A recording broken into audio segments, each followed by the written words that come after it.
بسم اللہ الرحمن الرحیم مولا صلی وسلم دائماً ابداً علی حبیبک خیر الخلق کلہم۔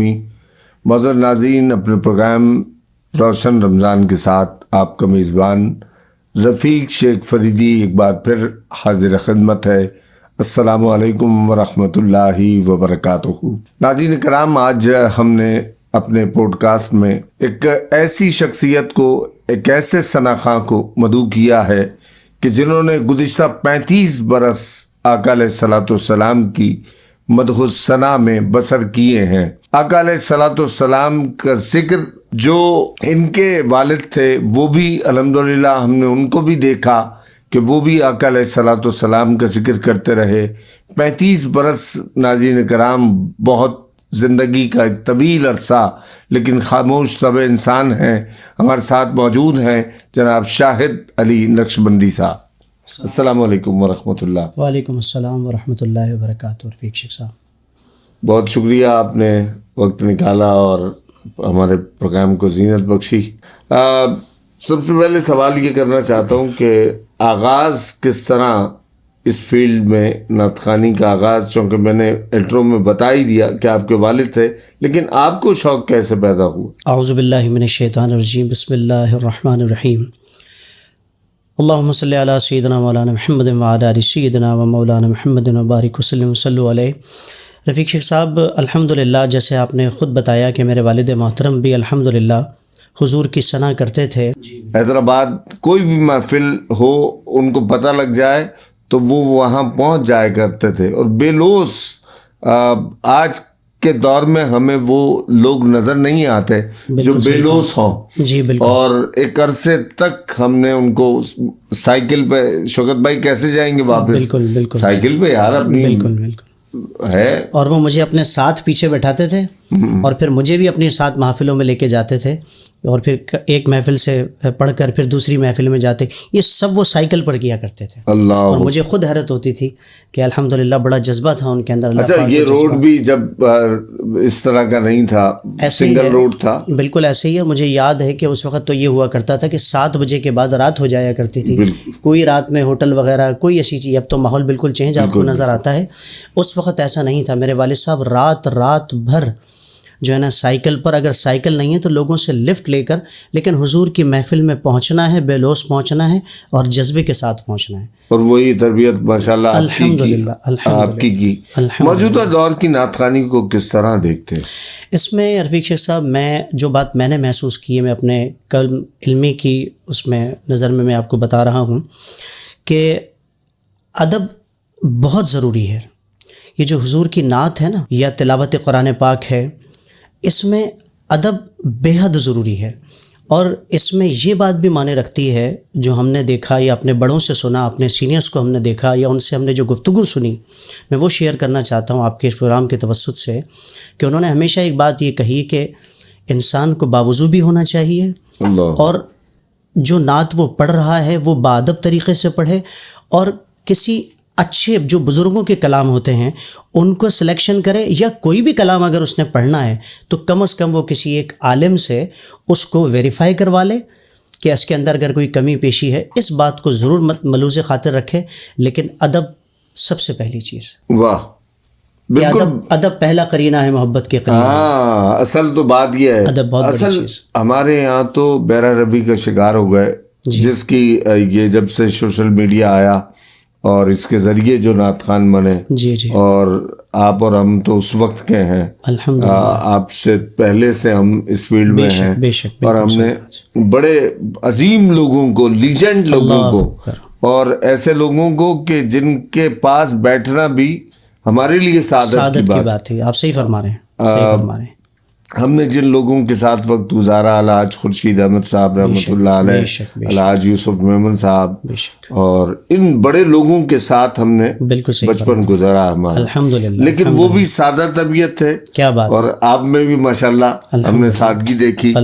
تو نعت پڑھتے ہوئے سلیکشن کیا ضروری ہوتی ہے پروگرام میں نعت پڑھنے کے لیے، ماحول کو دیکھ کر، یا اس کے بغیر ہی جو بس رٹی رٹائی بات ہے وہی پڑھنی چاہیے؟ بہتر تو یہی ہے، جیسے میں نے پہلے آپ کو بتایا کہ بہتر بات یہی ہے کہ کلام کی سلیکشن کا خاص خیال رکھا جائے، اور میں نے جیسے پہلے بھی کہا کہ اسے کہیں سے کسی عالم سے یا اپنے کسی سینئر سے اسے ضرور ویریفائی کرائے، اور کوشش کرے کہ جو بزرگوں کے کلام لکھے ہوئے ہیں نہ صرف اسے پڑھے بلکہ اس کو سمجھ کر پڑھے، اللہ کہ اس میں ان کا پیغام کیا ہے، وہ کہنا کیا چاہتے ہیں، یہ بھی آپ کو پتہ ہونا چاہیے، اور کلام کی سلیکشن بالکل معنی رکھتی ہے۔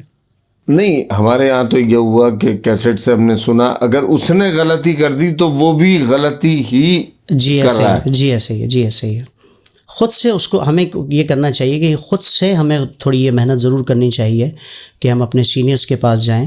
ایسا نہیں کہ جو آپ نے سنا ہے اس کو ویسے ہی آگے بیان کر دیا جائے، اس کے بارے میں اگر آپ سے کوئی سوال کر لیا جائے کہ بھئی جو آپ نے پڑھا ہے اس کے حوالے سے یہ پتہ ہے بیٹا اس میں شعر کیا ہے، کیا کہنا چاہتے ہیں، کیا ہے، تو وہ ظاہر ہے وہ جواب دینے میں قصر رہے گا۔ تو بہتر یہی ہے کہ اسے سمجھے بھی اور کلام کی سلیکشن بھی دیکھے، جو بزرگوں کے کلام ہیں ان کی سلیکشن کرے، یا کسی کا بھی لکھا ہوا کلام ہے کم از کم اسے اپنے سینئر سے یا کسی عالم سے اسے ضرور ویریفائی کرائے، اور پھر اسے آ کے اسٹیج پر بیان کرے۔ کیونکہ اعلیٰ حضرت کی مجھے وہ بات یاد آ رہی ہے کہ نعت لکھنا کوئی آسان کام نہیں۔ اعلیٰ حضرت فاضل بریلوی رحمۃ اللہ علیہ نے فرمایا نعت لکھنا تلوار کی دھار پر چلنے سے زیادہ خطرناک۔ اللہ اکبر۔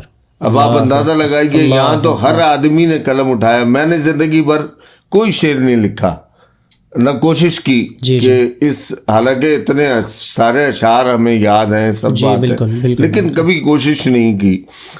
تو سب سے پہلے یہ بتائیے گا کہ کن شعراء کا کلام آپ نے محفلوں میں زیادہ پڑھا؟ الحمدللہ مجھے جو سعادت حضور صلی اللہ علیہ وسلم کی نعت کے صدقے میں عطا ہوئی، الحمدللہ اس میں حضرت اعلیٰ حضرت عظیم البرکت الشاہ احمد رضا خان بریلوی رحمۃ اللہ علیہ کے کلام، حضرت مولانا جامی رحمۃ اللہ علیہ کے کلام الحمدللہ، اور جو ہمارے دیگر شعراء کرام ہیں، معزز شعراء کرام ہیں جو کہ اب اس دنیا میں نہیں ہیں، اللہ پاک ان کے درجات کو بلند فرمائے، احمد ندیم قاسمی صاحب، منور بدایونی صاحب، محمد علی ظہوری صاحب، اور ڈاکٹر اقبال عظیم صاحب، ان کے کلام الحمدللہ پڑھنے کی سعادت مجھے، ادیب رائے پوری صاحب ماشاءاللہ ان کے کلام بھی پڑھنے کی سعادت حاصل ہوئی، اور ادیب رائے پوری صاحب سے الحمدللہ مجھے ملاقات کا بھی شرف حاصل ہوا الحمدللہ ماشاءاللہ۔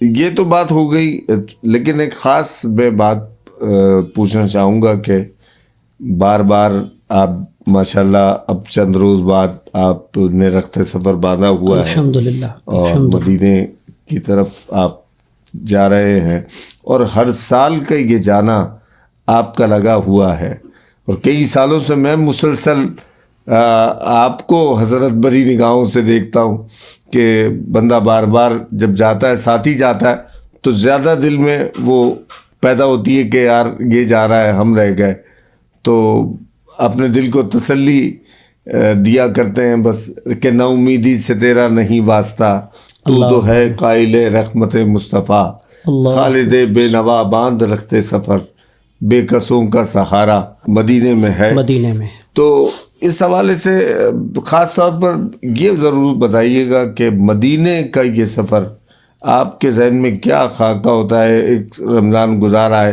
پھر اگلے برس کی تیاری کس طرح کرتے ہیں؟ الحمدللہ آپ نے ایک راز کی بات مجھ سے پوچھی ہے، اور میں صرف تقدیس نعمت کے لیے اسے عرض کرنا چاہتا ہوں کہ اس کا جو راز ہے وہ یہ ہے کہ جب میں پہلی بار اللہ اور اس کے رسول صلی اللہ علیہ وسلم کے دربار میں مجھے حاضری کا شرف حاصل ہوا، تو آپ یہ بات جانتے ہیں کہ جس نے حرم کعبہ اور روضہ رسول نہیں دیکھا اس کی کیفیت کچھ اور ہے، لیکن جب وہ وہاں دیکھ کر آ جاتا ہے تو اس کی کیفیت کچھ اور ہو جاتی ہے۔ اور جب میں پہلی بار حضور کے دربار سے ہو کر واپس آیا تو مجھے ایسا لگا کہ میں کیوں آ گیا اس دربار سے۔ تو ایک بات میں اور آپ کو بتانا چاہتا ہوں کہ میرے والدین اب اس دنیا میں نہیں ہیں، میرے والد صاحب بھی نہیں ہیں، میرے والدہ، اللہ پاک ان کے درجات کو بلند فرمائے۔ میں جب گھر لوٹا تو ایک رات ایسی تھی کہ میری والدہ جو ہے وہ اپنے کمرے میں سو رہی تھیں، میں جا کے ان کے قدموں میں بیٹھ گیا۔ یہ میرے وہاں سے آنے کی کیفیت بتا رہا ہوں میں آپ کو۔ تو میں کافی دیر تک امی کے پاؤں دباتا رہا اپنے والدہ محترمہ کے، اور اس دعا کو میں اتنے دل سے مانگ رہا تھا کہ یا رسول اللہ مجھے ہر سال بلائیے گا، بار بار بلائیے گا، آپ کی تو وہ بارگاہ ہے کہ آپ کی بارگاہ میں کسی شے کی کمی نہیں ہے، آپ کے دربار سے تو جو مانگتے ہیں وہ بھی ملتا ہے، اس سے سوا ملتا ہے۔ بالکل۔ تو یہ میرے والدین کی وہ دعائیں ہیں، اور میں ہمیشہ یہ بات کہتا ہوں کہ والدین کی جو دعائیں ہیں آپ کے ساتھ اگر وہ دنیا سے چلی بھی جائیں تب بھی وہ دعا آپ کے ساتھ زندگی بھر آپ کے ساتھ رہتی ہے۔ یہی وہ بات ہے کہ میں یہ سمجھتا ہوں کہ میری حاضری ہر سال حضور صلی اللہ علیہ وسلم مجھ پر کرم فرماتے ہیں، اور میں یہ دعا کرتا ہوں کہ جو بھی اس بارگاہ میں جانے کے لیے تڑپ رہا ہے، اور یہ میں دعا یہاں نہیں کرتا، میں حضور صلی اللہ علیہ وآلہ وسلم کے قدمین شریفین میں کھڑے ہو کر حضور صلی اللہ علیہ وآلہ وسلم کے ہر امتی کے لیے یہ دعا کرتا ہوں کہ یا رسول اللہ جو آپ کی بارگاہ میں آنے کے لیے تڑپ رہے ہیں انہیں جلد از جلد اپنی بارگاہ میں بلا لیجیے۔ آپ ہمارے لیے بھی دعا کی اور کرتے ہیں، ہر سال آپ کا پیغام واٹس ایپ کے ذریعے سے موصول ہوتا ہے۔ جی بالکل۔ اور جو بات آپ نے یہ کہی کہ آپ کس طرح سے وہ کرتے ہیں، تو اس کا بھی یہی ہے، جب جیسی میں وہاں سے واپس آ کر لوٹتا ہوں تو ہر دعا میں، ہر محفل میں بس ایک ہی لگن ہوتی ہے کہ بس آئے نہیں ہیں، جانے کی تیاری کر رہے ہیں۔ اللہ اکبر۔ آئے نہیں ہیں، آئے صرف اس لیے ہیں کہ تیاری کر کے پھر آنا ہے۔ جان و دل ہوش و خرد سب تو مدینے پہنچے، تم نہیں چلتے رضا، سارا تو سامان گیا۔ بس یہی وہ بات ہے، یہی کیفیت ہے، اور حضور کی بارگاہ تو وہ بارگاہ ہے کہ در رسول پہ ایسا کبھی نہیں دیکھا کہ کوئی سوال کرے اور وہ عطا نہ کرے۔ بے شک اللہ سرکار کی بارگاہ میں نہ لا ہے نہ حاجت اگر کی ہے، حضور کی بارگاہ تو وہ بارگاہ ہے۔ صحیح، صلی اللہ علیہ وآلہ وسلم۔ میں چاہتا ہوں کہ پہلے سب سے پہلے مولانا جامی کی بات آئی تو مولانا جامی علیہ رحمہ کا کلام، جی بالکل، نسیمہ جانب بطحا کے 2-3 اشعار چوکے آپ جا رہے ہیں، اور اسی کیفیت میں جی درود پاک پڑھی۔ اللہم صلی علی سیدنا و مولانا محمد و علی آل سیدنا و مولانا محمد وبارک وسلم وصلو علیہ۔ نسیمہ جانب بطحا گزر کن، نسیمہ جانب بطحا گزر کن، نسیمہ جانب بطحا گزر کن، ز احوال محمد را خبر کن، ز احوال محمد را خبر کن، اللہ توئی سلطان عالم یا محمد، توئی سلطان عالم یا محمد، زروے لطف سوئے من نظر کن، نسیمہ جانب بطحا گزر کن، مشرف گھر سے احوال محمد را خبر کن، مشرف گرچ جامی ز لطفش، مشرف گرچ شد جامی ز لطفش، خدایا ای کرم بارے دگر کن خدایا ای کرم بارے دگر کن. سبحان اللہ سبحان اللہ. ناظرین کرام، یہ خوبصورت کلام حضرت مولانا جامی رحمۃ اللہ علیہ کا آپ نے سماعت کیا، اور یقیناً ہر عاشق تڑپتا ہے مدینے جانے کے لیے، اور کم از کم وہ چاہتا ہے کہ زندگی میں ایک بار آقا علیہ الصلوۃ والسلام کی بارگاہ میں حاضری کی سعادت مل جائے، وہ اپنی آنکھوں سے اپنے آقا مولا صلی اللہ علیہ وسلم کی بارگاہ کو دیکھ لے، وہاں کھڑے ہو کر درود و سلام پیش کرے، اور جس نے دیکھ لیا پھر وہ ہر سال تڑپتا ہے. اور کسی شاعر نے بڑی خوبصورت بات کی تھی کہ رمضان کا مہینہ میسر بھی آئے گا، سحری غلام سید ابرار کریں گے، اور تم دیکھنا ایک روز محبت کی ادا سے سرکار کے دربار میں ہم افطار کریں گے. سرکار کے دربار میں ہم افطار کریں گے. ایک کلام قاری وحید ظفر قاسمی صاحب کا آپ سے میں نے بچپن سے سنا ہے، 2-3 اشعار اس کے پروگرام میں شامل کرتے ہیں. جی بالکل. اللہم صلی علی سیدنا مولانا محمد وبارک وسلم صلو علیہ. الصبح بالحجر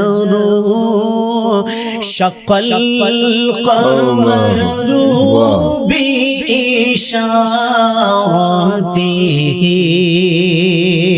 پڑھیے اللہ اللہ اللہ اللہ اللہ اللہ اللہ اللہ فمحمدنا هو سيدنا فالعز لنا لعجابته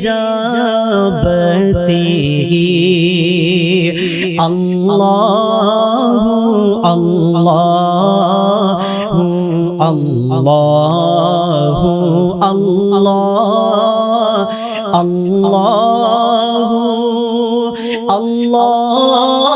سبحان اللہ سبحان اللہ.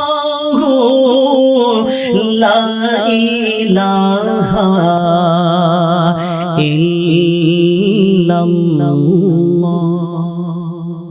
ناظرین، ہمارا دل تو نہیں چاہتا کہ یہ پروگرام اپنے وائنڈ اپ کی طرف جائے، لیکن چونکہ وقت کی مجبوری ہے اور ہم نے ڈیوریشن جو بنا رکھا ہے اسی میں رہتے ہوئے ہم کوشش کرتے ہیں کہ اپنے پروگرام کو وائنڈ اپ کی طرف لے جائیں. تو ایک کلام ایسا شاہد علی نقشبندی صاحب سے ہم سنتے ہیں جو شاہد بھائی جو آپ کو دلی طور پر بہت پسند ہو اور جو پڑھا نہ گیا ہو زیادہ، تو اس حوالے سے کوئی کلام ایسا. چونکہ رمضان شریف کا مقدس مہینہ بھی چل رہا ہے اور آپ نے مدینے کی حاضری کی بات بھی کی ہے، تو اسی تمنا کو دل میں رکھتے ہوئے اور جتنے بھی دیکھنے والے ہیں ان کی تمنا بھی حضور کی بارگاہ میں پیش کر رہا ہوں کہ میں سراپا خطا تو سراپا تا میری بگڑی بنا دے میں سراپا خطا تو سراپا تا میری بگڑی بنا دے شہید و سرا میں سراپا خطا تو سراپا تا مجھ کمینے پہ تو نے یہ ایسا کیا ماہ رمضان میں اپنا میں کیا، یہ تیرا ہی کرم ہے، تیری ہی عطا، میں سراپا خطا تو سراپا عطا ہے، مقدر میں گھر لوٹنا اپنے گھر کاش ہو جائے ایسا کہ قلب و جگر چھوڑ جائے ادھر، یہ شاہد شاہ میں سراپا عطا تو سراپا عطا، لوٹا ہے مدینے سے ریاض اپنا بدن، جو روح ہے اب تک وہ مواجہ پہ کھڑی ہے،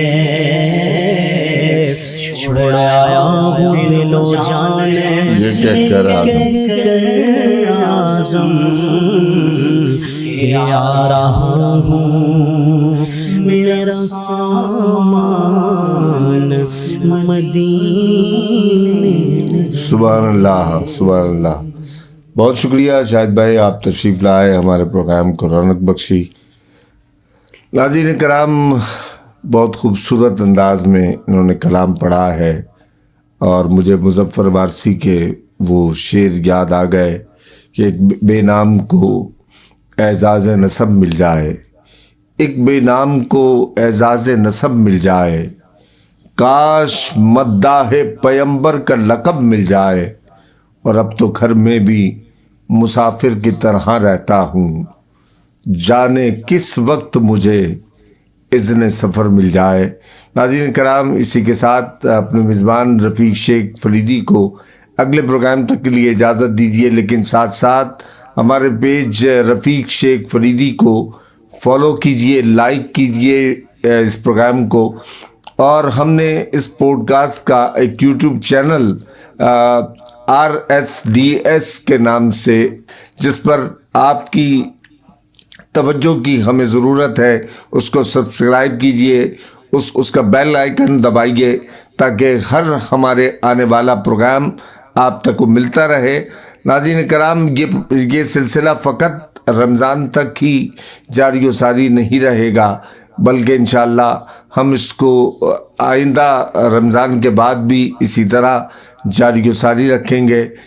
اجازت دیجیے، اللہ نگہبان۔